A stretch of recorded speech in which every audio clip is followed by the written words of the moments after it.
అంతా తెలిసిందో అని అడగటానికి మొట్టమొదట విచారణ అధికారులు చంద్రబాబు నాయుడు గారికి నోటీసులు ఇవ్వవలసినటువంటి అవసరం ఉన్నది. అలాగే ఈ ఘటన వెనుక కరుణాకర్ రెడ్డి ఉన్నాడు అని చెప్పినటువంటి చినరాజప్ప గారికి కూడా నోటీసులు ఇవ్వాల.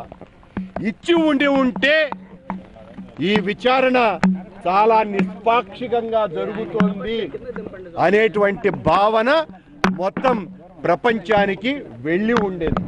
కానీ చంద్రబాబు నాయుడు గారు నా పేరు చెప్పిన తర్వాత ఈ ఘటనతో ఏమాత్రము కూడా సంబంధము లేనటువంటి కనీసం రవింతైనా కూడా ఆ ముద్రగడ చేసినటువంటి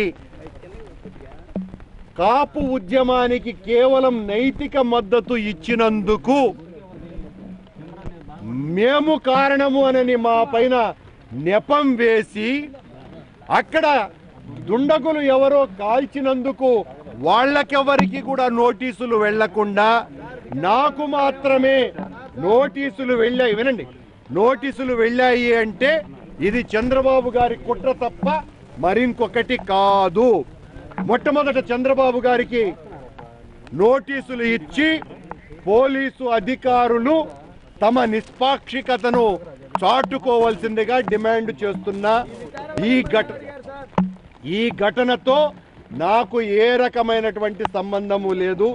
విచారణ నన్ను చేసినటువంటి అధికారులు హరికృష్ణ గారు కానీ భాస్కర్ గారు కానీ ఇతర అధికారులు నిజంగా ఈ విచారణ నిజాయితీగా చెయ్యాలన్నటువంటి తపన వాళ్ళల్లో ఉన్నది.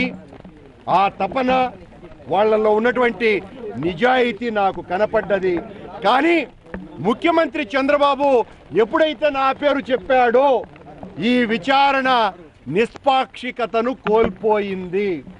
ఘటనకు బాధ్యులైనటువంటి వాళ్లను పట్టుకోకుండా చంద్రబాబు గారిని వ్యతిరేకించేటువంటి ప్రత్యర్థి రాజకీయ నాయకులను ఈ కుట్రలో భాగస్వాములు చెయ్యాలన్నటువంటి చంద్రబాబు నాయుడు గారి కుతంత్రం కనపడుతోంది తప్ప లేకపోతే పూర్తిగా పోలీసు అధికారులకే ఈ విచారణ బాధ్యత అప్పగించి ఉంటే దుండగులను పట్టడం అత్యంత తేలికైనటువంటి విషయం. కానీ చంద్రబాబు ప్రత్యర్థి పార్టీని సమూలంగా రైలును దగ్ధం చేసినట్టే ప్రత్యర్థి పార్టీని దగ్ధం చేయాలన్నటువంటి ఆలోచనతో వైఎస్ఆర్ కాంగ్రెస్ పార్టీ మీద నెపం మొదటి రోజునే వేయటం కారణంగా ఈ విచారణ యొక్క నిజాయితీ పోతున్నది అని తెలియజేస్తున్నాను. నేను అందుకే కేవలం చంద్రబాబు నాయుడు గారు ఘటన జరిగినటువంటి రోజునే నా పేరు చెప్పటంగా ఈ రోజున నన్ను ఉద్దేశపూర్వకంగా పిలవటం జరిగింది. ఏ రకంగా కేసులో ఇరికిద్దామని చంద్రబాబు నాయుడు గారు విశ్వ ప్రయత్నం చేస్తున్నా ఏ రకమైనటువంటి ఆధారాలు లేవు, దానికి నాతో సంబంధం లేదు. కాబట్టి నిష్పాక్షికంగా నిజాయితీగా వ్యవహరిస్తున్నటువంటి హరికృష్ణ గారు, భాస్కర్ గారు, మిగతా అధికారులు ఈ ఘటనతో నాకు ఏ రకమైనటువంటి సంబంధం ఉంది అనే విషయాలు వాళ్ళు అడగటం జరిగింది. ఏ రకంగానూ నాకు సంబంధం లేదు కాబట్టి బయటికి రావటం.